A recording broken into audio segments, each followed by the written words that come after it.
Hi, நீங்க பிரெக்னெண்டா இருக்கீங்களா? அப்போ ட்விஸ்ட் பண்ணாதீங்க, இன்வர்ஷன்ஸ் பண்ணாதீங்க, சீலிங் பார்த்து படுக்காதீங்க. இந்த மாதிரியான நிறைய இன்ஃபர்மேஷன் உங்களுக்கு சொல்லிட்டே இருப்பாங்க. யூ நோ வாட், இது கம்ப்ளீட்லி மித்துங்க.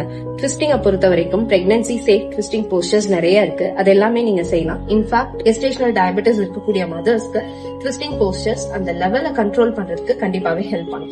இன்வர்ஷன்ஸை பொறுத்த வரைக்கும் ஹாம்ஸ்ட்ரிங் ஸ்ட்ரெச் ஆகிறது, பெல்விக் ஸ்டெபிளைஸ் ஆகிறதுங்கிறதுல இருந்து பேபியை பிரீச் டு ஹெட் டவுனுக்கு கொண்டு வர்றது, பெல்விஸ்ல என்கேஜ் பண்றதுங்கிற முக்கியமான பெனிஃபிட்ஸ் வரைக்கும் நிறைய பெனிஃபிட்ஸ் இன்வர்ஷன்ஸ்ல இருக்கு.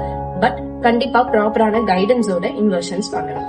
தேர்ட் காமனான மெத், பிரெக்னன்சி டைம்ல சீலிங் பார்த்து படுக்க கூடாது அப்படிங்கிறது தான். சோ இந்த போஸ்டர் நிறைய பிரெக்னன்ட் லேடிஸ் கம்ஃபர்டபுளா இருக்கிறதோட ஓவரால் பாடி ரிலாக்ஸ்டாகவும் மைண்ட் செட்டில்டாகவும் இருக்கிறதுக்கு இந்த போஸ்டர் ஹெல்ப் பண்ணும். 30 செகண்ட்ஸ்ல இருந்து 3 to 5 minutes வரைக்கும் கூட இந்த போஸ்டர் செய்யலாம். அதை தாண்டி செய்யறது கண்டிப்பாவே அன்சேஃப் தான்.